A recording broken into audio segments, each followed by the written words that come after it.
মিজান ভাই, মিজান ভাই এদিক ফিরেন। মিজান ভাই, মিজান ভাই, মিজান ভাই, মিজান ভাই, মিজান ভাই, মিজান ভাই, মিজান ভাই, আপনি আমার কথাটা শেষ করতে দেন। বেঈমান 1 হাজির, উপস্থিত। বেঈমান 2 হাজির, উপস্থিত। বেঈমান 3 হাজির। উপস্থিত। ধুর আলবি ভাই, আপনি ছাড়া কি নাটকে আর কেউ নাই? তুমি কিন্তু আমারে কখনো ঠকায়ও না, ঠকাইলে আমি কিন্তু মইরা যাবো। না না বুবু, এটা আপনি কি বললেন? আপনি কেন মরবেন? দরকার পড়লে আপনার জন্য অন্য কেউ মরবে। আপনি তো একজন অনেস্ট প্রেমিকা, তাই না? আপনি তো শাহজাহানের ভালোবাসা মমতাজ। সব পোলারা কি এক? না না ভাই, সব পোলারা কেমনে এক হয়? আপনার লেভেল তো আসমানের উপরে। আপনার লেভেলে যাইতে হলে সম্রাট শাহজাহানরে প্রথম বউ বাদ দিয়ে মমতাজরে 100 বার বিয়ে করা লাগবে, 100 বার। আমরা তো ভাই চুনোপুটি, আপনার সাথে কি আমাদের যায়? হ্যাঁ, সব পোলারা আসলেও এক না। এই কথা সব পোলারাই বলে। সব পোলারাই বলে মানে? তার মানে কি আপনি সব পোলাদের সাথে কথা বলেন? এই না না না, হাত ধরন যাইবো না। কেন? আতি তো চাইছি। ঠিকই তো, ধরা যাইবো না কেন? শুধুমাত্র হাতটাই তো ধরতে চাইছে, আর তো কিছু ধরতে চায় নাই, তাই না? বাকিটি পরে চাইবো। তাই তো।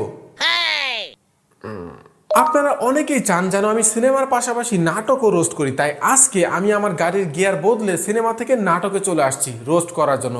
আজকে আমি রোস্ট করব একজন সম্মানিত অনেস্ট একজন মানুষকে। ভিডিও ভালো লাগুক বা না লাগুক, চ্যানেলটা সাবস্ক্রাইব করেন। নাটকের নাম বেঈমান। আপনারা যারা ভাবতেছেন আমি আলবি ভাইরে বেঈমান বললাম, তাদেরকে বলি ভাই আমি পার্সোনাল এটা করি না, বুঝছেন? এইটা ভাই আসলেই নাটকের নাম। পাখি বুবুর সাথে চুটিয়ে প্রেম করতেছে সৎ প্রেমিক মিজান ভাইয়া। সিকিউরিটি গার্ডের চাকরিতে আছে আপুর ছোট বোন। বাচ্চা মানুষ রোদের মধ্যে ছটফট করতেছে, শুধু শুধু কষ্ট পাইতেছে না? প্রেম করতেছে বড় বোনের সাথে, অথচ দরদ লাগতেছে ছোট বোনের জন্য। তো দরদ হইব না? এই যে রোদে পড়তেছে, এই ফুটফুটা গায়ের রং কালো হয়ে যেতেছে, খারাপ লাগতেছে না আমার? ও আল্লাহ গো, ভাইয়ার কি দরদ! তো আমার এই বুবুরে ঠকায়েন না, আমার বুবু কিন্তু আপনারে খুব ভালোবাসে। আল্লাহ গো আপু, আপনি এটা মুখ থেকে কি বাইর করছেন? আপনার তো পাপ হয়ে যাবে। ভাইয়া অনেক নুরানি মানুষ, সে কখনো কাউকে ঠকাইতে পারে না।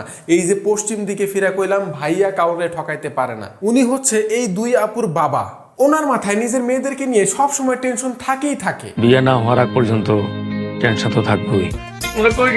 আমার এক বান্ধবীর জন্মদিন তো আমরা ওইখানে গেছিলাম। বুবুর চেহারাটা দেখেন কত নুরানি, দেখা বুঝার উপায় নাই যে সে মিথ্যা কথা বলতে পারে। জঙ্গলের মধ্যে প্রেমের ক্লাস করে এসে বাসায় এসে জন্মদিনের ওয়াজ করতেছে, আর বাপ মারেও দেখেন কোনো খোঁজ খবর না নিয়ে সেইটাতে বিশ্বাস করে আবার দাঁত কেলাইতেছে। তোরা দূরে এই যে বাইরে বাইরে ঘুরিয়া বেড়া, তখন কি লজ্জা শরম কিছু নাই? হ্যাঁ আম্মা জান, আপনার মেয়ে অনেক বড় হয়েছে, শাসন করার দরকার নাই। কট খাইলে এমনিই সোজা হয়ে যাইব। কার সাথে কথা বলো? কিছুক্ষণ আগে দেখলাম বুবু মিজান ভাইয়ের সাথে জঙ্গলের মধ্যে প্রেমের ক্লাস করতেছে, এখন দেখি ফরহাদ ভাইয়ের সাথে ফোনে কথা বলতেছে। মানে আপুর মন তো অনেক বড়, আপু কাউকে দেখি হতাশই করে না। তুই মিজান ভাইরে না পেলে পাগল হয়ে যাবে। মিজান ভাই একবার ফোন না ধরলে তুই বাড়ির মধ্যে ছটফট ছটফট করিস।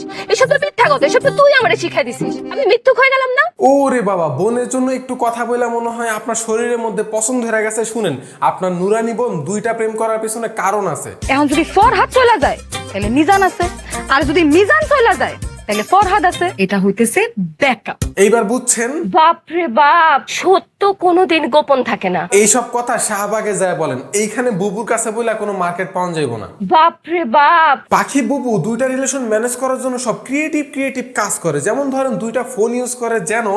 আমি যদি আমার নিজের ফোন দিয়া ফরহাদের লগে কথা কই, তাহলে তো মিজান ফোন দিয়া আনাদার কল পাইবো, ওয়েটিং এ পাইবো, আমি ধরা খায় যাবো না? ছোট বোনকে দিয়ে চামচামি করায়। ওরে ফোন দিয়া কবি যে বুবুর এমন মাথা ব্যথা, বুবু তো ঘুমায় গেছে। ব্যাকআপ রাখে। এরা দুইজনই হইতেছে দুইজনের ব্যাকআপ। সিচুয়েশন ম্যানেজ করার জন্য মিথ্যা কথা বলে। বাসায় আইছি, আয় হুনি যে আব্বার প্রেসার নাইমা গেছে। আর যদি কখনো ধরা পইরাই যায়, তখন নিজের ছোট বোনকে ফাঁসায়া দেয়। আখি তো একটা পোলার লগে প্রেম করে, দুইজনের মধ্যে লাগছে কাইজা মেটানোর জন্য আমি এই পোলাটার লগে কথা কইতেছিলাম। যারা এই পাখি আপুর মতো 2-3টা করে প্রেম করেন, তারা এই টেকনিক গুলো শিখে রাখতে পারেন। 100% গ্যারান্টি কাজে লাগতে পারে। প্রমাণ দাও। এই যে পশ্চিম দিকে তাকায় কইতেছি ভাই, আসলে কাজে লাগতে পারে। হ্যালো। পাখি বুবুর ভন্ডামির সাথে গল্প এগিয়ে যেতে থাকে। মিজানের পিছনে বুবু ফরহাদ প্রবাসীর সাথে ইমোতে প্রেমের ক্লাস করে। হঠাৎ করে একদিন বুবু বলে যে সে বিয়ে করলে সেই প্রবাসী ফরহাদকেই বিয়ে করবে, কারণ ফরহাদের অনেক টাকা, 100 ভরি গয়না দিব। হানিমুনে নেপালে নিয়ে যাবো। এইটা বাদ দিলেন কেন? এইটাও কোন লবি বেডি। মিজানের কি আছে? আমি ফরহাদের লগে দেখা করতে যাইতেছি। তোমরা কোথায় দেখা করবা? মিজান ভাই তো এলাকাতে আছে, যদি উনি দেখা ফেলায়। আমরা রাস্তাঘাটে দেখা করুম না, আমরা হোটেলে দেখা করুম। হ্যাঁ কি কস বুবু? তাইলে তুই একটা কাজ কর, মিজান ভাইরে সাইরা দে, ফরহাদের সাথেই থাক। কবুল বলার আগ পর্যন্ত ব্যাকআপ রাখা লাগে। কি শয়তানি বুদ্ধি রে বাবা, এইরকম মেয়ে যদি কারো জীবনে পড়ে তার জীবনের। বুবু হোটেলে যাবে ফরহাদের সাথে দেখা করতে, এই জন্য তার ছোট বোনকে বলে মিজানের সাথে দেখা করে গিয়ে বলতে যে বুবুর একটা জরুরি কাজ আইসা পড়ছে, বুবুর একটা বান্ধবী কি জানি একটা হইছে, বুবুর তাড়াতাড়ি ওখানে যাওয়া লাগছে। এরপর আখিয়া আপু যায় মিজানের সাথে দেখা করতে, মিজানও খুব তাড়াতাড়ি চলে আসে। কই পাখি কই? ভাই আপনার পাখি উড়াল দিছে আকাশে না হোটেলে। আমার লগে মজা করো, র্যাঙ্ক করস? ধুর মিয়া, আপনি কি আমার শালা লাগেন যে প্র্যাঙ্ক করমু? আপনার পাখি হোটেলে গিয়ে আর একজনের গিফট খাচ্ছে, গিফট। আরে যা, কি কস? আখি তার পাখি বুবুর সব গোমর ফাঁস করে দেয়। আপনি হলো বুবুর ব্যাকআপ। যদি ফরাদ ছেড়ে চলে যায় বুবুরে, তখন আপনি থাকবেন। যদি আপনি ছেড়ে চলে যান, তাহলে ফরাদ থাকবে। মিজান ভাই কষ্ট পেয়ে পাগলের মতো দৌড়ে সেখান থেকে চলে যান। হোটেলে প্রেমের ক্লাস শেষ করে বুবু বাসায় ফিরে গিফট দেখাতে চায় আখিকে, কিন্তু আখি আপু বিরক্ত হয়ে বলে বুবু আমার ভাল লাগতেছে না, আমি দেখুন না। কি হইছেটা কি তো না? আপু কি হয়েছে সেটা একটু পরে আপনি টের পাবে, কিন্তু তার আগে আমার একটু বলেন তো, আপনি কি সত্যি মিজান ভাইরে বাদ দিয়া ফরহাদ ভাইরে বিয়া করবেন? চেহারাও সুন্দর, যার অনেক টাকা পয়সাও আছে, এখনো আমার আর কোনো প্রেমিক টেমিক না, ওরে আমার জামাই হিসেবে মানিয়ে নিছি।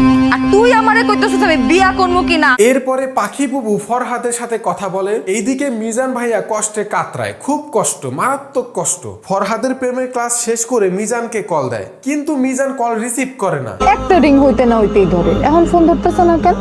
বুবু আপনি ফরহাদের সাথে ইমোতে ক্লাস করেন, হোটেলের রুমে গিয়ে ক্লাস করেন, আপনার কল মিজান কেমনে ধরবে বলেন তো? এরপরে আখি আপু দেখে মিজান ভাইয়া পরিষ্কার মাঠের মধ্যে পইরা আছে। মিজান ভাইয়া, পাখি আপু যে আপনার সাথে বেইমানি করলো, আপনি কোনো অভিশাপ দিবেন না? না না, আমি কোনো অভিশাপ দেই নাই, দিব না। এই সিনটাতে আখি আপু বারবার বলে মিজান ভাই, মিজান ভাই, মিজান ভাই, মিজান ভাই এদিক ফিরেন। মিজান ভাই, মিজান ভাই, মিজান ভাই, মিজান ভাই, মিজান ভাই, মিজান ভাই, মিজান ভাই, আপনি আমার কথাটা শেষ করতে দেন। আখি আপু এতবার ভাই ভাই করতেছিল, ভাই কিছুক্ষণের জন্য তো আমি ধরে নিয়েছিলাম যে এই লোকটা মনে হয় আখি আপু সত্যি সত্যি ভাই, কিন্তু কিছুক্ষণ পরে আখি আপু এমন একটা কথা বলছে, সেইটা শোনার জন্য আমি মোটেও ভাই প্রস্তুত ছিলাম না। আমি আপনার হাতটা ধরতে চাই, সারাটা জীবন আপনার পাশে থাকতে চাই, আমি আপনার বিয়া করতে চাই। হ্যাঁ আপু, আপনি কি ভাইবা বলতেছেন? আমি অনেকখানি ভাইবা কইতেছি, আমি আপনারে বিয়া করতে চাই। বাহ সাবাস। আখি বুবু মারা খাওয়ার আগে সিনে সে মিজানের কাছে যায়, গিয়ে বলে আমি যে তোমারে পাগলের মতো খুঁজতাছি সেই দিকে তোমার কোনো খেয়াল আছে? and added that, তুমি আসলে আমার কোনো খোঁজ খবরই রাখো না এখন আর। further added that, কোনো খোঁজ খবর নিছো তুমি আমার? again added that। তুমি কিন্তু আমার সাথে কখনো বেইমানি করো না। দেখেন কোন লেভেলের অভিনয় করতে পারে, মানে কি নাটক, মানে তার মধ্যে ভালোবাসা উতলায় পড়তেছে, আর এদিকে আমাদের মিজান ভাইয়া চুপচাপ কান্না করতেছে। তুমি কাঁদতেছো কেন?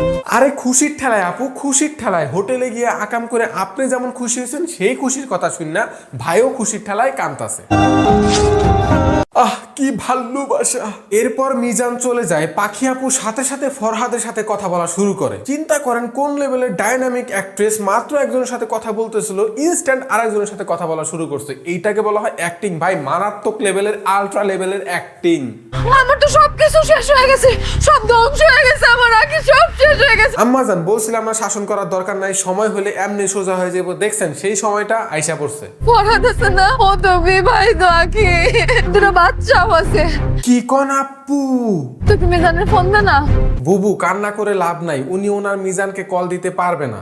আমি আমার মিজানের ফোন দিতে পারুম না। তোর মিজান মানে আমি কি ভুল শুনছি? আবার কত, আবার কত? বুবু আপনি ঠিকই শুনছেন, যখন আপনি ফরহাদের সাথে ইমোতে প্রেমের ক্লাস করতে ব্যস্ত থাকতেন, তখন মিজান ভাইয়ের জন্য আপনার বোনের অনেক মায়া লাগতো, অনেক মায়া লাগতো। আল্লাহ, আমার সাথে কি হইতেছে? কিছুই হইতেছে না, আপনি আপনার পাপের ফল পাইতেছেন। ফল ফল যেই পাপগুলা করছিলেন, মনে রাখবেন পাপ বাপ কেন, বাপের বাপরেও ছাড়ে না, বুঝতে পারছেন? এখন বৈশা বৈশা মারা খান আর কান্দেন। এরপর পাখি আপু মিজানের কাছে গিয়ে কান্দে, ছোট বোনের পা ধরে কান্দে, উঠানে দাঁড়িয়ে পাগলের মতো বাপের কাছে নিজের গুনাহ স্বীকার করে। এরপর আবার কান্দে। এত কান্নাকাটি দেখে তার মা বলে, ওই পোলার লগে কোনো সম্পর্ক রাখবি না, ওই মিজান না খারাপ, ওই মিজান না ভালো না। হ্যাঁ মিজান ভাই তো অনেক খারাপ, কিন্তু আপনার মেয়ে তো অনেক ভালো। আপনার মেয়ে দেখলাম হোটেলে ক্লাস করতে যায়, ইমোতে ক্লাস করে, প্রেমের ক্লাস, কত ভালো। ফাউসাসানো বাদ দেন, দেখেন আপনার মেয়ে অলরেডি মিজানকে বিয়ে করে ফেলছে। নাটকের এই ক্লাইম্যাক্সে এসে মিজান তার ঐতিহাসিক ডায়লগ ডেলিভারিটা দিয়ে ফেলে। ওই যে উপর একজন আছে না, সে আমার ব্যাকআপ দিছে, তোমার বই। তারপর আবার বলে ভালোবাসতে ব্যাকআপ লাগে না। তারপর আবারও বলে ভালোবাসার মধ্যে সৎ থাকা লাগে। এরপরে আমাদের আখি আপু তার জামাইকে নিয়ে চলে যায়। এই দৃশ্য দেখে পাখি বুবু ডানা কাটা পাখির মতো ছটফট করতে করতে মাটিতে পড়ে যায়। দেখেন আপু, কাঁদতে মন চাইছে কান্দেন, অনেক কান্দেন, কিন্তু সুইসাইড করেন না। সুইসাইড করা অনেক বড় একটা অপরাধ, গুনাহ, আল্লাহ তাআলা মাফ করবে না। আশা করি আপনি সুইসাইড করবেন না। এই কান্নাকাটির মধ্যে দিয়ে নাটক শেষ হয়ে যায়। ভিডিওটা ভালো লাগলে শেয়ার করতে ভুলবেন না। আর নেক্সটে আমি কোন নাটকটা রোস্ট করতে পারি কমেন্ট করে জানাবেন। মিজান ভাই, মিজান ভাই, মিজান ভাই এদিক ফিরেন। মিজান ভাই, মিজান ভাই, মিজান ভাই, মিজান ভাই, মিজান ভাই, মিজান ভাই, মিজান ভাই আপনি আমার কথাটা শেষ করতে দেন।